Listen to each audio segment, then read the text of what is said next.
2.4 में हमको पढ़ना है एक खास प्रॉपर्टी जिसका नाम है सरफेस टेंशन। सरफेस टेंशन, और इसके लिए एज अ क्वांटिटी हम इसको T से रिप्रेजेंट करेंगे, कैपिटल T से रिप्रेजेंट करेंगे सरफेस टेंशन। तो सरफेस टेंशन अगर आपने देखा होगा, ऑब्जर्व किया होगा कि पानी के सरफेस पर से वाटर स्पाइडर चल सकते हैं, कुछ मच्छर भी पानी के सरफेस पर से चल सकते हैं। तो ये ऐसा क्यों पॉसिबल है, ये क्यों चल सकते हैं? क्योंकि वहां पर अगर आप फ्री लिक्विड सरफेस अगर आप लेंगे तो फ्री लिक्विड सरफेस पे एक तरह का एक रिजल्टेंट फोर्स एक्ट होता है जिसके वजह से ये पानी पर चल सकते हैं। जैसे कि वाटर स्पाइडर हो गया, ये पानी के सरफेस पे चल सकते हैं। अगर आपने एक ऑयल लगा के एक नीडल अगर आपने लिया, सुई सुई को अगर आपने आजू बाजू समझ लीजिए तेल लगाया, उसको चिकना कर दिया और वाटर सरफेस पे रखा, तो इट विल फ्लोट। वो सिंक नहीं होता, डूबता नहीं, वो जो है तो फ्लोट करेगा। उसी तरीके से आप देखेंगे कि बारिश के जो बूंदे हैं वो गोल क्यों होते हैं, फिर कोई भी फ्लूइड्स का शेप जो है या बबल्स का शेप है ये स्फेरिकल ही क्यों रहता है? ये सब के लिए वजह है सरफेस टेंशन। इन सब प्रॉपर्टीज, ये सारी प्रैक्टिकल जो एग्जांपल मैंने दिया, इसके लिए वजह है सरफेस टेंशन। मतलब अगर कोई वाटर स्पाइडर सरफेस पे चल रहा है, जैसे ये पानी का फ्री सरफेस है और इसके ऊपर ये स्पाइडर चल रहा है, ये अपने पैर यहाँ पर जमा रहा है इस तरह से, तो ये बैलेंस कर लेता है। मतलब यहाँ पर कुछ ना कुछ ऐसा हो रहा कि वो उसके वजन को बैलेंस कर ले रहा है। ये पानी का सरफेस, ये फ्री लिक्विड सरफेस इसको बैलेंस कर ले रहा है और ये जो चीज है पानी में डूब नहीं रही है। उसी तरह अगर आपने एक नीडल रख दिया यहाँ पर और इसमें एतराफ में ये इसको थोड़ा सा आपने ऑयल लगा दिया, ये नीडल को, ये सुई को, तो ये सुई जो है तो ऊपर तैरेगी, ये डूबेगी नहीं, इट विल नॉट सिंक। तो इसकी वजह है कि ये जो फ्री सरफेस है कुछ ना कुछ परेशानी में है, कुछ ना कुछ यहाँ पर एक रिजल्टेंट फोर्स काम कर रहा है जो उनको डूबने नहीं दे रहा है, और वो जो रिजल्टेंट फोर्स है उसी को हम कहते हैं सरफेस टेंशन।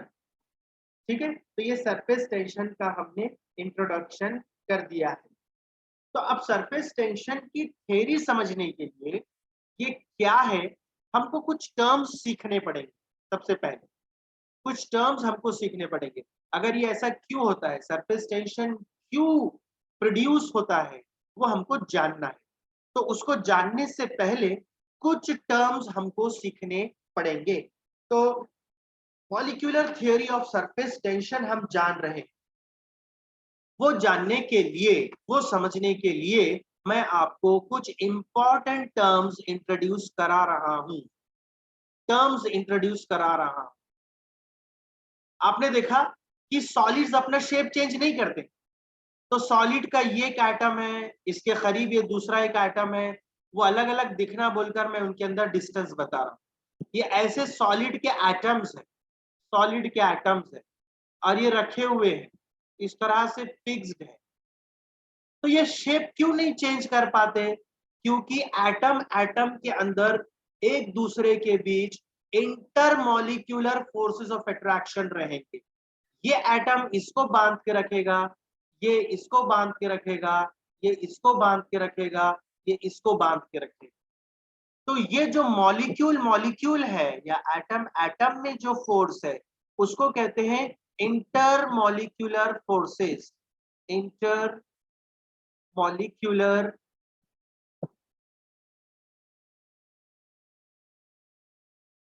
फोर्सेस।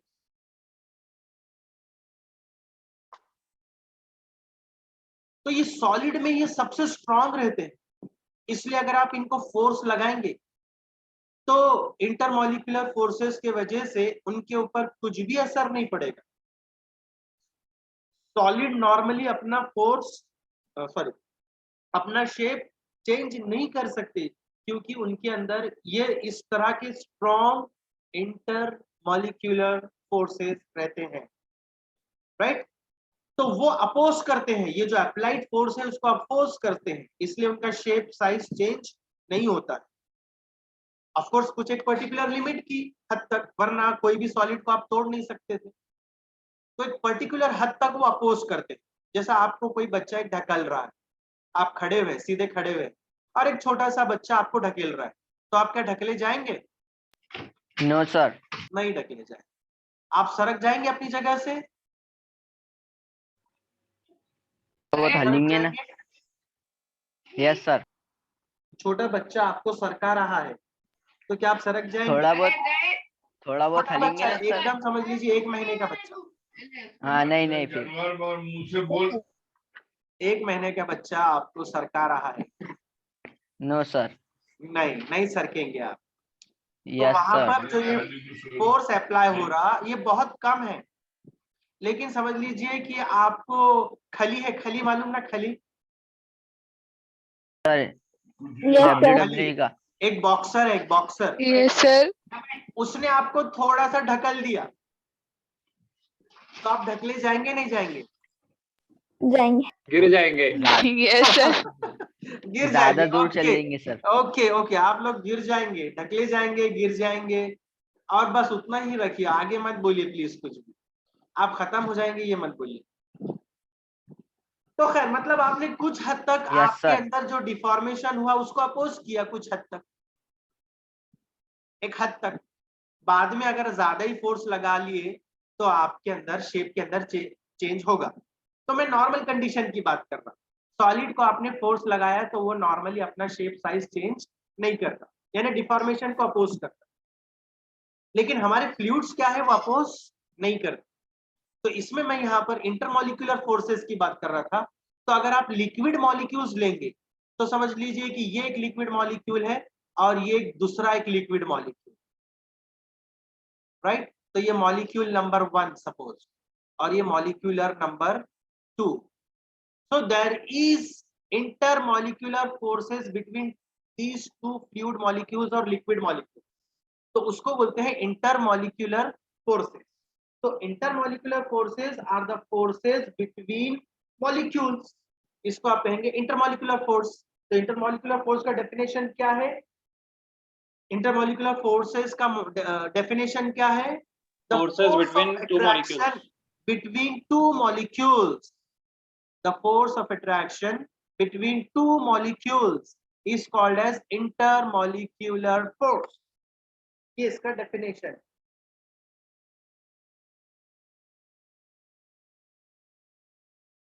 सुना आपने? Yes sir. ओके सर एक बार रिपीट कीजिए। हाँ मैं रिपीट कर रहा हूँ। इंटरमॉलिक्यूलर फोर्स का मतलब, डेफिनेशन बोल रहा हूँ, the force of attraction between two molecules, force of attraction between two molecules। Sir formula बोल दीजिए ना एक बार, नोट कर लेंगे। इसका कोई फॉर्मूला नहीं है, अभी इसके फॉर्मूले की जरूरत नहीं है। Okay sir.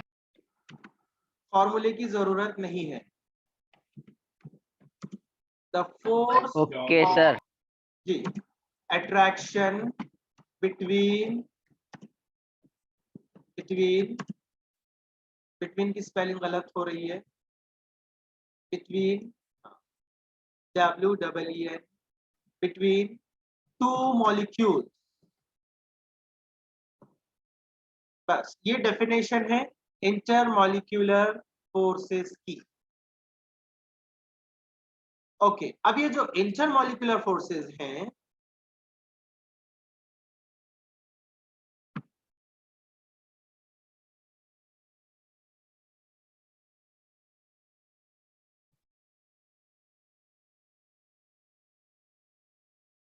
ये जो इंटरमॉलिक्यूलर फोर्सेस हैं, ये जो मैंने डेफिनेशन लिखाया, इंटरमॉलिक्यूलर फोर्सेस ये दो किस्म के होते हैं, इंटर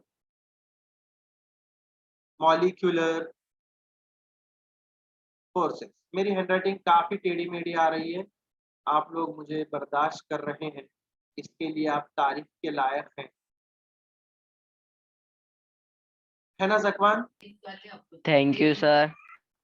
ओके, तो इंटरमॉलिक्यूलर फोर्सेस, लेकिन ऐसा कोई नहीं बोल रहा कि सर अच्छी हैंडराइटिंग है, ऐसी भी कुछ इतनी गंदी नहीं है। यस सर, यही बोलने वाला था, अब भी वही बोलने वाला थैंक यू, था। Thank you very much.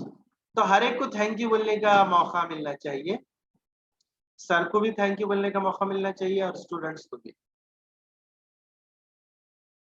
Okay, तो इंटरमॉलिक्यूलर फोर्सेस दो टाइप के रहेंगे, एक रहेंगे कोहेजिव, कोहेजिव,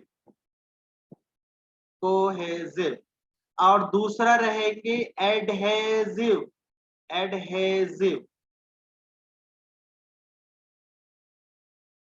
कोहेजिव एंड एडहेजिव। अगर मुझे कोहेजिव फोर्स का डेफिनेशन बोलना है तो मैं कुछ इस तरह बोलूंगा, the force of attraction between two molecules of the same substance, force of attraction between same molecules, between same molecules, between molecules of same substance, तो उसको आप कहेंगे कोहेजिव फोर्स। जैसे फॉर एग्जांपल मैंने ये लिया वाटर मॉलिक्यूल, वाटर मॉलिक्यूल, और एक वाटर मॉलिक्यूल लिया मैंने, ये भी वाटर मॉलिक्यूल है, और इनके अंदर अगर ये इंटरमॉलिक्यूलर फोर्स रहेगा तो उसको आप कहेंगे, वीडियो की जरूरत नहीं बेटे आमिर, आमिर वीडियो की जरूरत नहीं है। ओके, तो between water water molecules, between water water molecules जो इंटरमॉलिक्यूलर फोर्स रहेगा उसको आप बोलेंगे कोहेजिव फोर्स। समझ आ रही बात? कोहेजिव फोर्स, कोहेजिव फोर्स क्या है? The force of attraction between between two same molecules, between two same molecules या between two molecules of same substance, उसको आप कहेंगे कोहेजिव फोर्स। एग्जांपल क्या हो सकते हैं? वाटर मॉलिक्यूल, वाटर मॉलिक्यूल, ये एक वाटर मॉलिक्यूल है, ये दूसरा वाटर मॉलिक्यूल है, वाटर मॉलिक्यूल है, तो ये वाटर मॉलिक्यूल और ये दूसरे वाटर मॉलिक्यूल में जो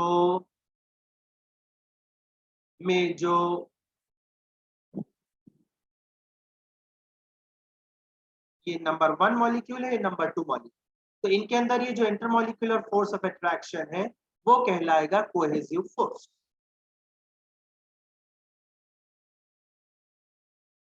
I hope it is understood now. I hope you must have understood this. Okay, yes sir. अब आप समझ गए होंगे कि मैं एडहेसिव फोर्स में क्या बोलूंगा। कोई बोल सकता है एडहेसिव फोर्स में मैं क्या बोलूंगा? The force of attraction between molecules of different substances. Absolutely. किसने बोला ये पूरा डेफिनेशन? अदीबा नाज। अदीबा, जवेरिया अदीबा ने सिद्दीकी। ये डेफिनेशन सही बोला है।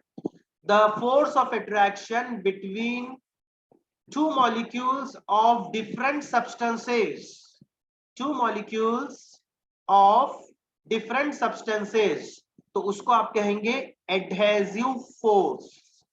तो अगर समझ लीजिए मैंने ये पहला नंबर का जो मॉलिक्यूल लिया ये वाटर मॉलिक्यूल है, और इधर ले लिया मैंने ग्लास मॉलिक्यूल, कांच का glass molecule.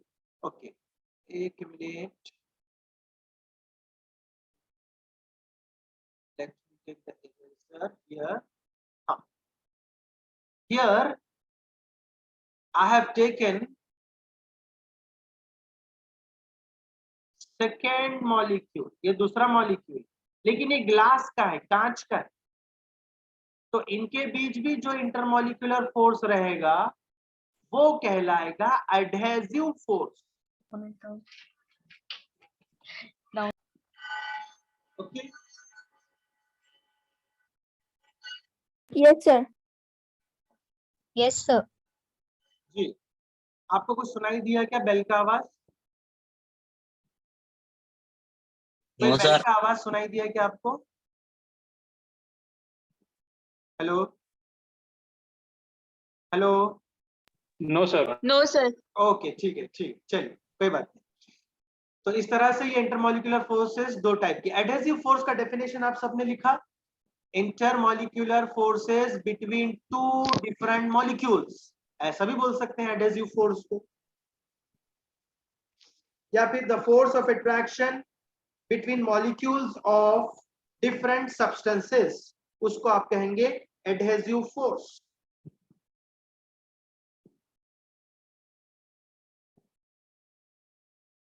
Okay, I am not clearing all this. अब ये जो इंटरमॉलिक्यूलर फोर्स है, इंटरमॉलिक्यूलर फोर्स है, इसकी रेंज बहुत शॉर्ट रेंज होती है, इसका दबदबा, इसका असर बहुत कम डिस्टेंस तक होता है। फॉर एग्जाम्पल, मैंने एक मॉलिक्यूल लिया, ये मॉलिक्यूल है, मॉलिक्यूल एम नाम का molecule.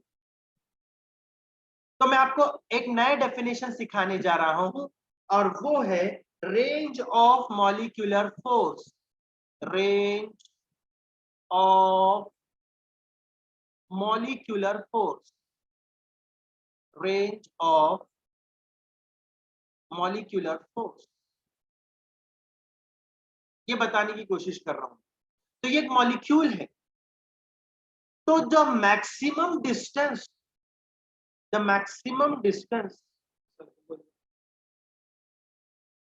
the maximum distance up to which intermolecular force is effective, उसको कहते हैं range of molecular force. Molecular force क्या है? The maximum distance up to which intermolecular force is effective is called as range of molecular force. For example, ये मेरा जो molecule M है, वो ये मैक्सिमम डिस्टेंस यहां तक ही जो है तो इंटरमॉलिक्यूलर फोर्स एक्सर्ट करेगा दूसरे मॉलिक्यूल पर। अगर आप आगे जाएंगे तो यहां पर इंटरमॉलिक्यूलर फोर्स नहीं रहेगा, नहीं अगर रहेगा तो यहां पर ये इंटरमॉलिक्यूलर फोर्स खत्म हो जाएगा, वो यहां तक ही काम करेगा, मान लीजिए। तो मैं बोलूंगा ये जो मैक्सिमम डिस्टेंस है मॉलिक्यूल और जहां तक वो अपना फोर्स एक्सर्ट कर पा रहा है, तो इसको मैं कहूंगा ये जो मैक्सिमम डिस्टेंस है, ये जो मैक्सिमम डिस्टेंस है जहां पर इंटरमॉलिक्यूलर फोर्स, जहां तक इंटरमॉलिक्यूलर फोर्स इफेक्टिव है, तो उस डिस्टेंस को, उस मैक्सिमम डिस्टेंस को मैं कहूंगा मॉलिक्यूलर रेंज या रेंज ऑफ मॉलिक्यूलर फोर्स। इसको कहूंगा मैं रेंज ऑफ मॉलिक्यूलर फोर्स। तो ये रेंज बहुत छोटा होता है, इसकी रेंज आप देखेंगे ये रहता है 10⁻⁹ मीटर की हद तक, यानी मैं बोल सकता हूं कि 1 नैनोमीटर की हद तक, मतलब 10⁻⁹ मीटर तक ही ये मॉलिक्यूल एम दूसरे मॉलिक्यूल के अपनी तरफ अट्रैक्ट करेगा। अगर 10⁻⁹ से ज्यादा डिस्टेंस है तो नहीं कर पाएगा। आप समझ रहे हैं मॉलिक्यूलर रेंज क्या है? मॉलिक्यूलर रेंज का डेफिनेशन आप समझे? Yes, sir. Okay, Yes, sir. Yes, इसका sir. डेफिनेशन भी आपने लिख लिए, रेंज ऑफ मॉलिक्यूलर फोर्स की डेफिनेशन लिख लिया आपने। The Yes, maximum sir. Distance Yes, up to sir. which molecular force is effective, the maximum distance from a molecule up to which the molecular force is effective is called range of molecular force, या उसको molecular range भी बोलते हैं। आप चाहे तो मैं यहां पर टाइप कर लेता हूं, the maximum distance, that maximum distance from a molecule from a molecule up to which intermolecular force is effective is called as range of molecular force. Range of molecular force.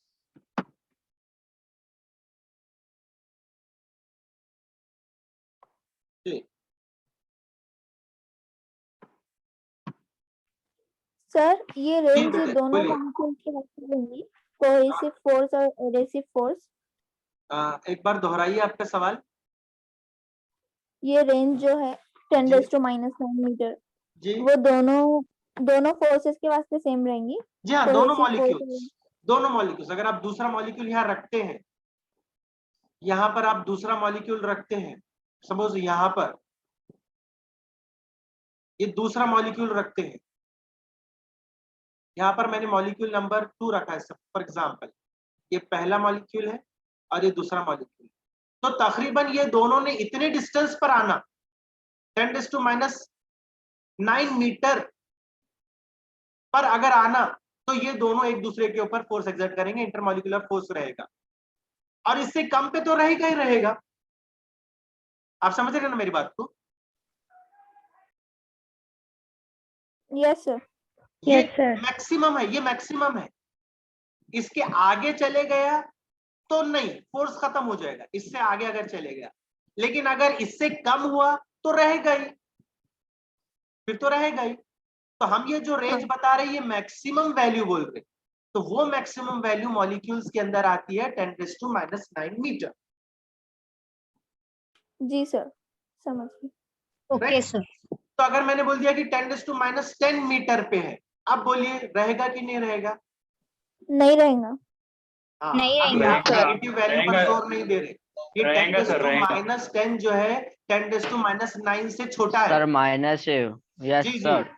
ये जो 10⁻⁻ metre जो है ये 10⁻⁹ metre से छोटा है, negative छोटा में है। सर।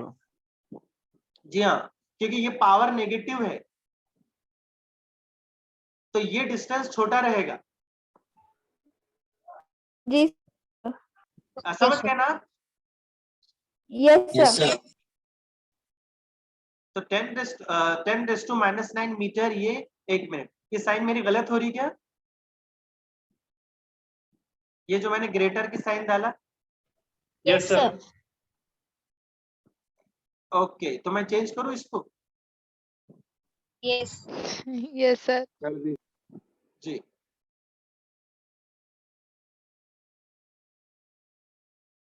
अब ठीक है?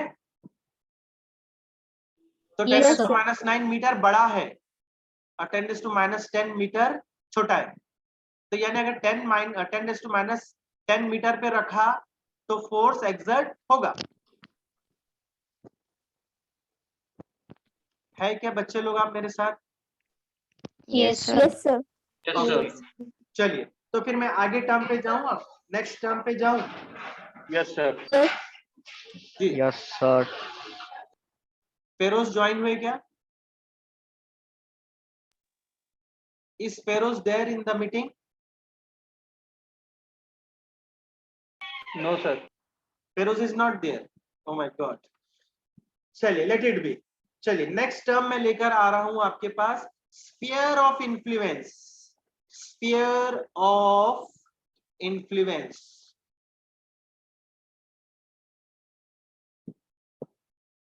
Sphere of influence.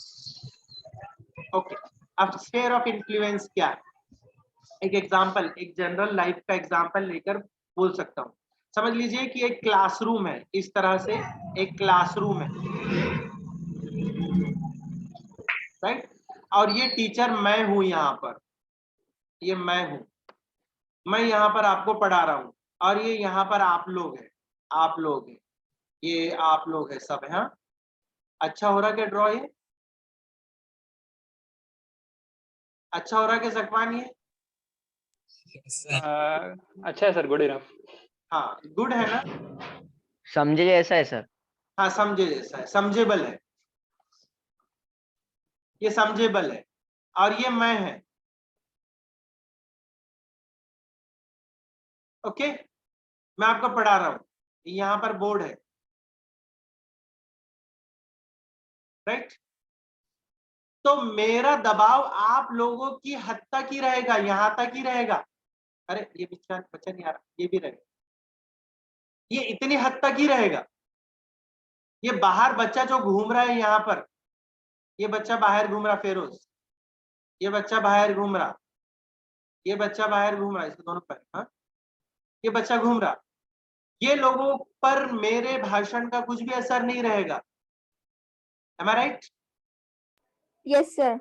Yes. Yes, sir. Yes, sir. Yes, sir. तो सर पहली यू आर बात तो ये ऑलवेज मेरी राइट। मॉलिक्यूलर रेंज यहाँ तक ही है बस। Yes. अब ये एग्जाम्पल से आप ये लगाइए। अब हमारे मीटिंग के वार्निंग मिल गई कि 10 मिनट रह गए हैं, 10 मिनट रह गए हैं। तो स्फीयर ऑफ इन्फ्लुएंस मतलब मैं मॉलिक्यूल रखता यहाँ पर ये मॉलिक्यूल है, और ये उसका मॉलिक्यूलर रेंज है। ये क्या है? मॉलिक्यूलर रेंज है। समझ गए? आप समझ रहे हैं? Yes, Yes. sir. हाँ, Yes, sir. तो स्फीयर ऑफ इन्फ्लुएंस मतलब मॉलिक्यूल को सेंटर में रखते हुए और मॉलिक्यूलर रेंज को रेडियस लेते हुए मैंने अगर एक सर्कल ड्रॉ किया, एक स्फीयर ड्रॉ किया, यहां से मैं स्फीयर ड्रॉ करने की कोशिश कर रहा हूं।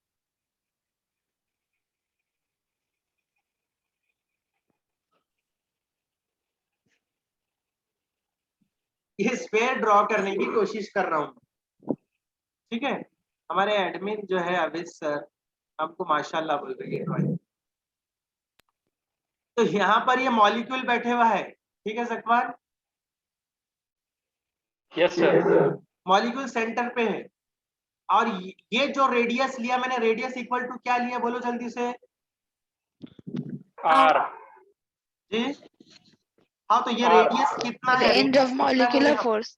Equal to range R of is molecular Range force. of molecular force. Very good, range of molecular force, range of molecular force, range of molecular force. Radius लेते हुए तो मैंने एक स्फीयर ड्रॉ किया, एक इमेजिनरी स्फीयर ड्रॉ किया। तो वो जो इमेजिनरी स्फीयर है उसको कहते हैं स्फीयर ऑफ इन्फ्लुएंस। तो स्फीयर ऑफ इन्फ्लुएंस का मैं डेफिनेशन बोल रहा हूं, स्फीयर ऑफ इन्फ्लुएंस का डेफिनेशन बोल रहा हूं मैं आपको। Sphere of influence is an imaginary force drawn with molecule at the centre, with molecule at the center and radius equal to range of molecular force। और इसको शॉर्ट में कभी कभी मॉलिक्यूलर रेंज भी बोलते हैं, मॉलिक्यूलर रेंज, मॉलिक्यूलर रेंज और range of molecular force. so that imaginary sphere is called as sphere of influence। तो स्फीयर ऑफ इन्फ्लुएंस का डेफिनेशन यहाँ पर अगर आप चाहे तो मैं यहाँ पर टाइप कर सकता हूँ।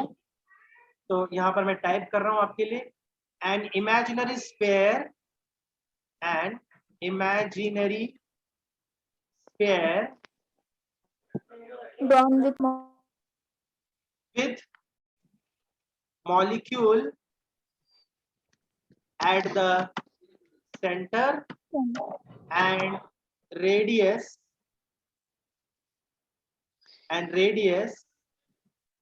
equal to Equal to the molecular range. very good, Equal to the molecular range. very good, what a good English, molecular range, I'm sorry, spelling mistake, range is called sphere of influence. sphere of Sphere. influence।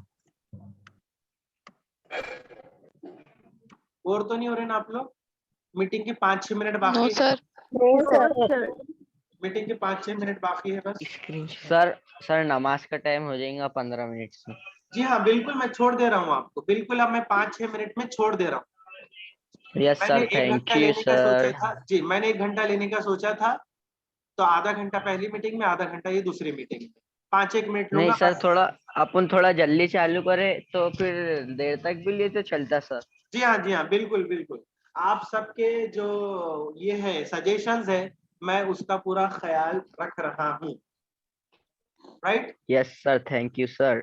जी, अब मैं बिल्कुल आखिरी term ले रहा हूँ और कुछ नया आपको अभी सिखाऊंगा नहीं। अब आखिरी एक यस टर्म सर। सिखा के अपनी बात को खत्म करूंगा, और वो टर्म है yes surface film. Surface film, surface film, surface film. ये ऐसी फिल्म है जो अभी रिलीज नहीं हुई। सरफेस फिल्म, ठीक है। अब सरफेस फिल्म क्या है? मान लीजिए कि ये कंटेनर है और इसमें मैंने लिक्विड रखा हुआ है। आपको जैसे जैसा मैं लेक्चर लूंगा तो ये पैड पे मेरा ड्राइंग जो है तो धीरे धीरे साफ होती जाएगी, अच्छी होती जाएगी। ये मैंने ऐसा ही यहाँ पर ये लिक्विड लिया है, आप देख रहे हैं ना सब लोग? Yes, sir. Yes, sir. Yes sir.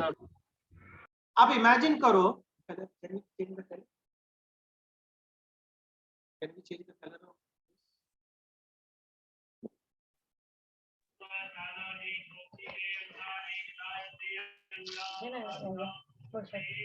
कब से बोल रहा हूँ, भूख लग रही। हाँ ग्रीन ग्रीन ग्रीन। ये देखिए, ये मॉलिक्यूल, ये सरफेस, ये जो है लिक्विड है, मैंने ऐसा रख दिया। अब आप ये मॉलिक्यूल्स के बारे में सोचिए जो सरफेस पर है। ये जो सरफेस पर जो मॉलिक्यूल्स है, ये ग्रीन से दिख रहे हैं कि आपको? मैं ग्रीन ड्रॉ कर रहा, देखिए Yes, Yes, sir. sir. ऐसे दिख रहे। ये ग्रीन दिख रहे हैं कि आपको? अब मैं रेड कर रहा हूँ उसको। Yes sir. ये सरफेस sir. पे यस सर, है, दिख रहे दिख रहे ना? ये कहाँ पर है? सरफेस यस पर। सर। तो इनकी मॉलिक्यूलर रेंज सरफेस। रहेंगी कि नहीं? यहाँ पर ये मॉलिक्यूलर रेंज यहाँ तक है, इसकी मॉलिक्यूलर रेंज भी यहाँ तक रहेगी, इसकी मॉलिक्यूलर रेंज भी यहाँ तक रहेगी, इसकी मॉलिक्यूलर रेंज भी यहाँ तक रहेगी, इसकी मॉलिक्यूलर रेंज भी यहाँ तक रहेगी। तो यानी यस सर, कि सबकी सेम रहेंगी ना? हाँ जी जी जी, सबकी सेम रहेगी। यानी कि मैं ये बोलना चाह रहा हूं आपको कि सरफेस पर जो लेयर है, ये जो लेयर है जिसकी थिकनेस इक्वल टू क्या है?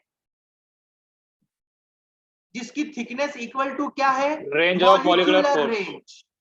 ये क्या है? मॉलिक्यूलर रेंज है, range of molecular molecule. Range.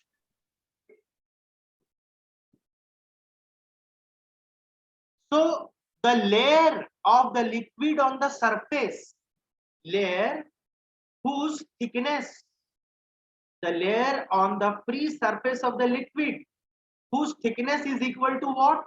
Molecular range. That layer is called as surface film. Surface film. Okay, my dear. Okay sir. Let me write the definition here. What is a surface film? Surface film is the layer on the free liquid surface